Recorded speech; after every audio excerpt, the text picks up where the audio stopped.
आज के डेट में जिस लड़के की शादी होती है का लड़का ऐसा सोचता है क्या? एक कभी लड़का ऐसा सोचता है?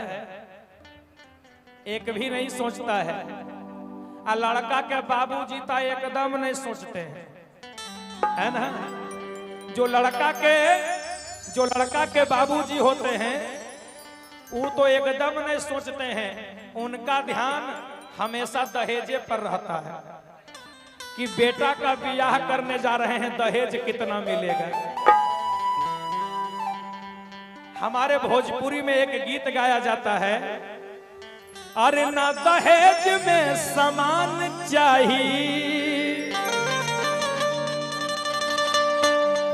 ना दहेज में सामान चाहिए, अरे ना ही पाका के मकान चाहिए।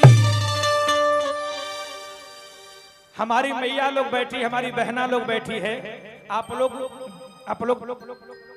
यानी बुरा नहीं मानिएगा, अगर थोड़ा सा उरे भी लग जाए तो अपना बेटा अपना भाई समझ करके क्षमा हमें कर दीजिएगा, क्योंकि आज की यानी कथा ही ऐसी है। आज विवाह प्रसंग है और विवाह जहां होता है वहां थोड़ी हंसी मजाक होता है ना? इसलिए ध्यान देंगे। हम कहना चाह रहे हैं आजकल के जो लड़के के बाबूजी होते वो ऐसा सोचते हैं क्या कि ना दहेज में सामान चाहिए, अरे ना ही पाका के मकान चाहिए, तो चाहिए का? अरे सुन समधी सुजान,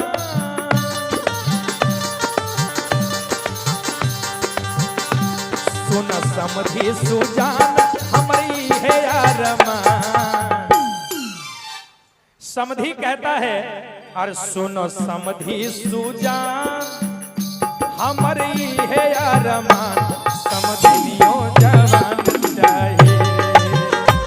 समधी सुजान हमारी है अरमान, समधिनियों जवान चाहिए।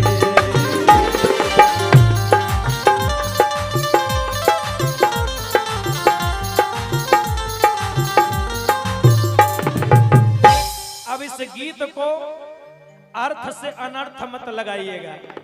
लड़का के बाबूजी सोचते हैं अरे बेटे की शादी होगी तो उन्हें तो बहू मिल जाएगी, है ना? हमारा समधी अगर हमारे लायक नहीं होगा, समधिन अगर समधिन जो है उनके लायक नहीं होगी तो हम तो समधी जी से बात करेंगे, लेकिन जो हमारी जो पत्नी है वो किससे बात करेगी? उससे भी तो समधिन चाहिए, है ना? तो समधिन के जैसी हो, समधी के जैसा हो, बिल्कुल सेम टू सेम, और लड़की भी लड़का के अनुकूल होना चाहिए। इसलिए भाव देखिए गीत का, और सुन समधी सुजान,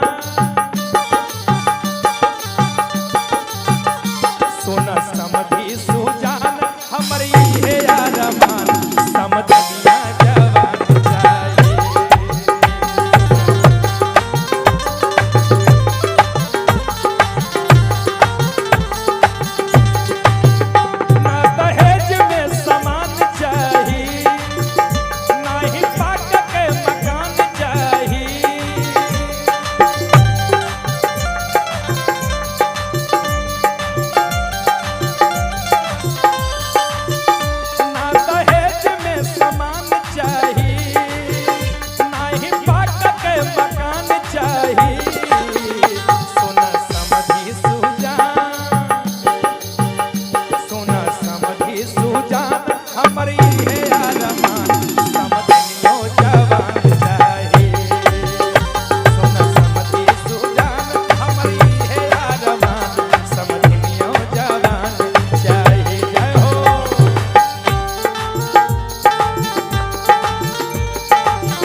और सुना दूं,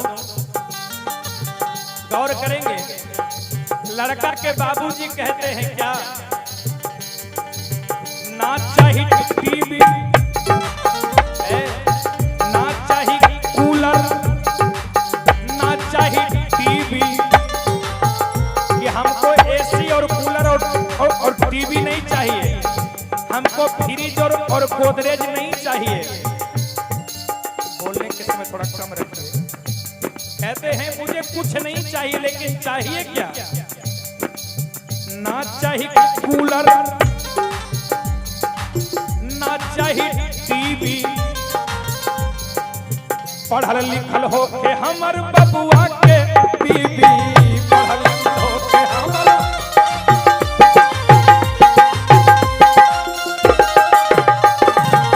ना चाहिए कूलर, अरे ना चाहिए टीवी, पढ़ल लिखल हो के हमर बबुआ के बीबी, पढ़ल लिखल हो के।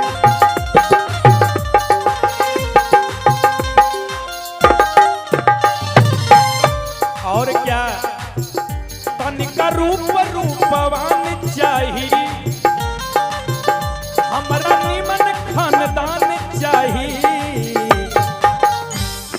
कि बहू ऐसी हो कि लड़े नहीं, रोज सास की सेवा करे, ससुर की सेवा करे, अपने पति की सेवा करे, ननद से मीठ मीठ बात बोले, थोड़ी बहू खानदानी चाहिए।